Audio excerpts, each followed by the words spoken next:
muri no misi hariko haraba impari no guharira cane ku bijanye n'ubutunzi bw'Uburundi hamwe n'ikibazo c'igitoro. Hari bamwe mu banyepolitike n'abaharanira ibungwabungwa ry'ubutunzi bw'igihugu harimwo n'umukuru wa Parsem ariwe Faustin Ndikumana bashitse naho bagiriza umukuru w'igihugu nyene icubahiro Evariste Ndayishimiye nkaho ivyo bibazo vyose vyoba biva gusa ku ntwaro y'igihugu. Ariko rero umuntu ashaka gusesangura ibintu neza ategerezwa kuraba ukuri kose atari amarangamutima canke ivyiyumviro vya politike. Itangazo riheruka gusohorwa ni banki nkuru y'u Burundi BRB inyuma y'urugendo rw'abahinga ba FMI ryerekana neza ko Uburundi buri mu nzira yo gukomeza ubutunzi no kurondera umutekano w'ubutunzi bw'igihugu. Niyo FMI nyene yarashimye intambwe igihugu kiriko kiratera naho isi yose iri mu bibazo vy'ubutunzi. Iryo tangazo ryerekanye ibintu vyiza igihugu kiriko kirashikako harimwo icambere ukwiyongera k'ubutunzi bw'igihugu gushika ku bice 4 agakwabu 2%, icya kabiri igabanuka ry'iduga vy'ibiciro ku masoko, icya gatatu ukwiyongera k'umwimbu ushogwa hanze cyane cyane amabuye y'agaciro, icya kane kugabanya amadeni ya leta, icya gatanu hamwe no kugenzura neza amadeni y'igihugu. Ivyo ntibisigura ko atabibazo bikiriho, bisigura gusa ko hari ibikorwa bikiriko birakogwa kandi ko intwaro y'igihugu iri kirarondera inyishu irama aho gufata ingingo z'igihutihuti zishingiye ku gitutu ca politike canke ku marangamutima y'abantu. Kubijanye n'ikibazo c'igitoro abantu bakwiye kwirinda kuvuga ibintu mu buryo bworoshe cane. Iki kibazo si ic'Uburundi gusa. Ibihugu vyinshi kw'isi biriko birahura n'ingorane z'igitoro kubera intambara no kutumvikana hagati y'ibihugu bikomeye cyane cyane mu buseruko bwo hagati aho Iran imaze gutera ubwoba ko ishobora kugara inzira zicamwe ibitoro canke ikarasamato ahaciye ataruhusha ahawe.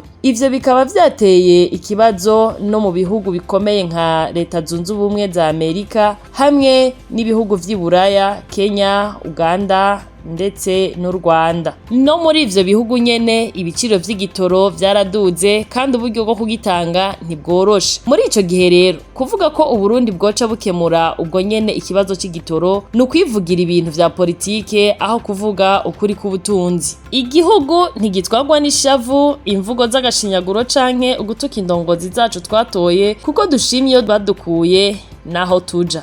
Gutwara igihugu bisaba kwihangana, ubwenge n'imigambi y'igihe kirekire. Nta solution magique igihugu kigenderako nka cya gihe cya Mose, Yosuwa, Eliya na Elisa aho bavuga ijuru rikugurura ibitangaza. Uburundi bwaciye mu bibazo bikomeye cyane, igihugu caramaze imyaka myinshi mu ntambara, mu bibazo vya politike no mu bukene. Ubu rero igihugu no gukomeza amahoro, kongera umwimbu, guteza imbere ivyoshogwa hanze kugira igihugu kironka amadovize menshi. Inyishu y'ikibazo c'igitoro na amadovize ntizova mu kwamatunegura gusa, ahubwo izova mu bikorwa, mu gukora cyane no mu gukunda igihugu. Leta yaramaze gutanguza imigambi myinshi yo guteza imbere uburimyi, ubutare, amabarabara, amashira hamwe n'amahinguriro. Iyo migambi ikwiye gushikikirwa n'abarundi bose aho kwama dutyoza canke gusuzugura indongozi canke imigambi y'abene gihugu bo batanga bakaka. Nta gihugu na kimwe cotera imbere abantu bameze nka Faustin Ndikumana ahoraga ya vyose akibagira ko n'ivyo avuga ari ukubera amahoro menshi. Nyakwigendera Lieutenant General Adolphe Nshimirimana amahoro n'imigisha bimubonekeko niwe yavuze ati iyo amahoro abaye umurengera harabavuga ko